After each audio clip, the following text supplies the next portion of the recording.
नमस्कार, उत्तर प्रदेश समाचार में आपका स्वागत है। प्यारे दर्शकों, खबरों में आगे बढ़ने से पहले यदि आपने अभी तक इस चैनल को सब्सक्राइब नहीं किया है तो चैनल को सब्सक्राइब करके वीडियो को लाइक जरूर कर दें। और साथ ही आप ये वीडियो उत्तर प्रदेश के किस जिले से देख रहे हैं हमें कमेंट में जरूर बताएं। तो चलिए शुरू करते हैं आज की पहली खबर के साथ।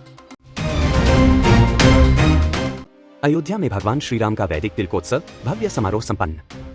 अयोध्या के राम सेवकपुरम में भगवान श्रीराम का तिलकोत्सव वैदिक रीति रिवाजों के साथ मनाया गया। समारोह में नेपाल के मध्य राज्य के मुख्यमंत्री सतीश कुमार सिंह ने वधू पक्ष का प्रतिनिधित्व किया, जबकि अयोध्या के मेयर ने वर पक्ष की भूमिका निभाई। राम मंदिर ट्रस्ट के महासचिव चंपत राय ने महाराजा दशरथ का किरदार निभाया। पारंपरिक गीतों और वैदिक मंत्रोच्चार के बीच महिलाओं ने उत्सव को जीवंत बना दिया। इस अवसर पर लग्न पत्रिका भी सौंपी गई। नेपाल से आए मुख्यमंत्री ने अपने 6 मंत्रियों के साथ पूरी विधि में भाग लिया। तिलकोत्सव के इस आयोजन ने भारतीय और नेपाली सांस्कृतिक रिश्तों को मजबूती प्रदान की। यूपी बोर्ड की परीक्षाएं 24 फरवरी से महाकुंभ की वजह से बदला शेड्यूल। उत्तर प्रदेश माध्यमिक शिक्षा परिषद ने हाई स्कूल और इंटरमीडिएट परीक्षाओं का कार्यक्रम जारी कर दिया है। यह परीक्षाएं 24 फरवरी से शुरू होकर 12 मार्च तक चलेंगी। पहले दिन हाई स्कूल में हिंदी और इंटरमीडिएट में सैनिक विज्ञान की परीक्षा होगी। खास बात यह है कि इस बार परीक्षाएं महज 12 दिनों में पूरी कर ली जाएंगी। संगम नगरी प्रयागराज में महाकुंभ के चलते परीक्षा का शेड्यूल बदलने का प्रस्ताव दिया गया था। महाशिवरात्रि के स्नान पर्व के बाद परीक्षाओं का आयोजन सुनिश्चित किया गया ताकि छात्रों को महाकुंभ के दौरान होने वाली भीड़ से बचाया जा सके। अखिलेश यादव का तंज, बीजेपी के भीतर सुरंग खोदी जा रही है। समाजवादी पार्टी प्रमुख अखिलेश यादव ने बीजेपी पर निशाना साधते हुए कहा कि महाराष्ट्र चुनाव के बाद उनके अपने ही नेता उनकी कुर्सी के नीचे सुरंग खोद देंगे। उन्होंने किसानों के मुद्दे उठाते हुए सरकार से गन्ने की कीमत तय करने की मांग की। अखिलेश ने कहा कि सपा सरकार बनने पर हर परिवार को 300 यूनिट मुफ्त बिजली दी जाएगी। उन्होंने बीजेपी पर नफरत फैलाने और समाज को बांटने का आरोप भी लगाया।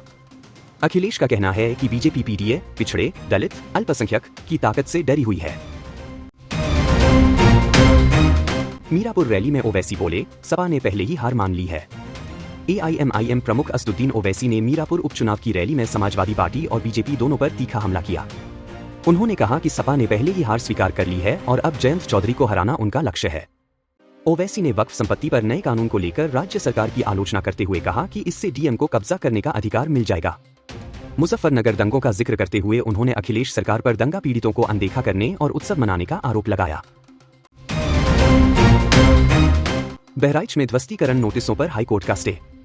बहराइच में मूर्ति विसर्जन के दौरान हुई हिंसा के बाद जारी किए गए ध्वस्तीकरण नोटिसों पर हाईकोर्ट ने राहत दी है। कोर्ट ने 27 नवंबर तक किसी भी तरह की कार्रवाई रोकने के आदेश दिए हैं। अदालत ने सरकार से पूछा है कि नोटिस जारी करने से पहले क्या विधिवत सर्वेक्षण किया गया था। याचिकाकर्ताओं ने इन नोटिसों को कानूनी प्रक्रिया के खिलाफ बताया है। हाईकोर्ट ने सरकार से 4 बिंदुओं पर जवाब मांगा है। अगली सुनवाई में अदालत सरकार के जवाब पर विचार करेगी। महाकुंभ 2025 में दिखे दुर्लभ पक्षी, पर्यटकों के आकर्षण का केंद्र। प्रयागराज में 2025 के महाकुंभ के दौरान दुर्लभ और लुप्तप्राय पक्षियों की कई प्रजातियां पहुंच चुकी हैं। इंडियन स्कीमर के 150 से अधिक जोड़े संगम किनारे देखे गए हैं, जो पानी की शुद्धता बनाए रखने में मददगार हैं। इसके अलावा साइबेरियन सारस और पेरेग्रीन फाल्कन जैसे पक्षी भी यहां पहुंचे हैं। वन विभाग ने इन पक्षियों की सुरक्षा और निगरानी के लिए विशेष टीमों की तैनाती की है। सर्दियों की शुरुआत के साथ 90 से अधिक प्रजातियां यहां नजर आ रही हैं। ये पक्षी पर्यटकों के लिए खास आकर्षण बन गए हैं। अखाड़ा परिषद ने महाकुंभ में मुसलमानों के प्रवेश पर जताई आपत्ति। अखिल भारतीय अखाड़ा परिषद के अध्यक्ष रविंद्र पुरी ने महाकुंभ में मुसलमानों के प्रवेश पर आपत्ति जताई है। उन्होंने कहा कि मुसलमान साधु संतों का धर्म भ्रष्ट कर सकते हैं। अखाड़ा परिषद ने मांग की है कि मुसलमानों को खाद्य पदार्थ बेचने की अनुमति न दी जाए, हालांकि अन्य सामानों की बिक्री पर आपत्ति नहीं है। परिषद ने महाराष्ट्र चुनाव में बीजेपी को समर्थन देने की अपील भी की है। इस बयान के बाद महाकुंभ में धार्मिक सौहार्द बनाए रखने की चुनौती बढ़ गई है। लखीमपुर खीरी में डेबर घाट पुल से घटेगी लखनऊ की दूरी। लखीमपुर खीरी के शारदा नदी पर बन रहे डेबर घाट पुल का निर्माण कार्य फिर से शुरू हो गया है। 1700 मीटर लंबे इस पुल के निर्माण से धौरहरा से लखनऊ की दूरी 80 किलोमीटर कम हो जाएगी। पुल का शिलान्यास 3 साल पहले किया गया था और इसके बनने से क्षेत्र के हजारों लोगों को राहत मिलेगी। मल्लापुर स्टेट जैसे ऐतिहासिक गांवों को इससे नई पहचान मिलेगी। स्थानीय विधायक ने इसे क्षेत्र के विकास के लिए मील का पत्थर बताया है। ब्रिलियंट पब्लिक स्कूल में शौर्य 2024 इंच का आयोजन। ब्रिलियंट पब्लिक स्कूल में वार्षिक खेल महोत्सव शौर्य 2024 इंच का भव्य आयोजन हुआ। मुख्य अतिथि अतुल कुमार ने मशाल जलाकर महोत्सव का शुभारंभ किया। विभिन्न खेल प्रतियोगिताओं में रमन हाउस विजेता और शिवाजी हाउस उपविजेता रहे। सांस्कृतिक कार्यक्रमों ने भी दर्शकों को मंत्रमुग्ध कर दिया। प्रधानाचार्य ने खेलों को जीवन का महत्वपूर्ण हिस्सा बताया और बच्चों में टीम भावना और आत्मविश्वास के विकास पर जोर दिया। विजेताओं को ट्रॉफी और प्रमाण पत्र देकर सम्मानित किया गया। अलीगढ़ में विकास को मिले 8 करोड़, शहर के सौंदर्यीकरण पर जोर। अलीगढ़ विकास प्राधिकरण (ADA) ने शहर की आधारभूत संरचना को बेहतर बनाने के लिए 8 करोड़ रुपए स्वीकृत किए हैं। इस योजना में street light, open gym, solar traffic signal और पार्कों का सौंदर्यीकरण शामिल है। रामघाट रोड से केंद्रीय विद्यालय तक की सड़क को जलभराव और गड्ढों से मुक्त किया जाएगा।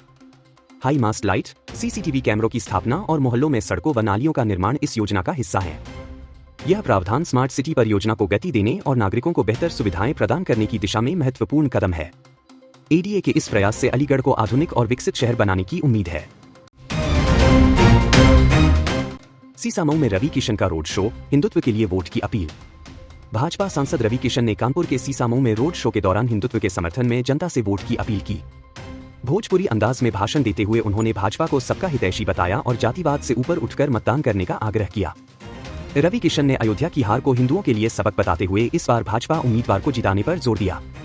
उन्होंने वर्तमान विधायक पर वर्ग विशेष का पक्ष लेने का आरोप लगाया और इसे जनता के लिए नुकसानदायक बताया। इस रोड शो में बड़ी संख्या में समर्थकों ने भाग लिया और भाजपा के प्रति समर्थन जताया। थाईलैंड नौकरी का झांसा, युवक म्यांमार में फंसा, 10 लाख की फिरौती मांगी। कानपुर के शिवेंद्र को थाईलैंड में नौकरी दिलाने का वादा करके एजेंट संदीप ने म्यांमार के जंगलों में फंसा दिया। शिवेंद्र को 1 लाख रुपए प्रति माह की नौकरी का झांसा दिया गया था, लेकिन म्यांमार पहुंचने पर उसे प्रताड़ित किया गया। जब उसने विरोध किया तो उसे वापस भारत भेजने के लिए एजेंट ने 10 लाख रुपए की मांग की। परेशान परिजनों ने पुलिस में शिकायत दर्ज कराई है। मामला अब जांच के अधीन है। शिवेंद्र की स्थिति से क्षेत्र में चिंता और मानव तस्करी को लेकर जागरूकता बढ़ रही है। कुंदर की उपचुनाव में भाजपा और सपा के बीच कांटे की टक्कर। कुंदर की विधानसभा उपचुनाव में भाजपा और सपा के बीच कड़ा मुकाबला होने की संभावना है। भाजपा अपनी चुनावी रणनीतियों के जरिए सपा के वोट बैंक में सेंध लगाने की कोशिश कर रही है। दूसरी ओर सपा मुस्लिम मतदाताओं को अपने पक्ष में करने का प्रयास कर रही है। क्षेत्र में विकास के मुद्दे पर जनता में चर्चा हो रही है, जिससे यह चुनाव बेहद महत्वपूर्ण बन गया है। भाजपा के लिए यह सीट 31 साल बाद जीतने का मौका है, जबकि सपा इस सीट पर अपनी पकड़ बनाए रखने के लिए संघर्षरत है। सहालग के दौरान बसों और ट्रेनों में यात्रियों की भारी भीड़। सहालग के अवसर पर अलीगढ़ में बस और ट्रेन सेवाओं पर भारी दबाव देखा जा रहा है। मथुरा, मेरठ, मुरादाबाद और नोएडा जैसे प्रमुख गंतव्यों के लिए यात्रियों को सीट पाने के लिए मशक्कत करनी पड़ रही है। 17 नवंबर को दिल्ली से अलीगढ़ और अन्य शहरों की ओर जाने वाली ट्रेनों में सबसे अधिक भीड़ देखी गई। रेलवे सुरक्षा बल, RPF और गवर्नमेंट रेलवे पुलिस GRP ने सुरक्षा और भीड़ नियंत्रण के लिए विशेष चेकिंग अभियान चलाया। यात्रियों की सुविधा सुनिश्चित करने के लिए अतिरिक्त बसें और ट्रेनें चलाने की मांग की जा रही है। प्यारे दर्शकों, अभी के लिए बस इतना ही। जल्द मिलेंगे नई खबरों के साथ, तब तक के लिए नमस्कार।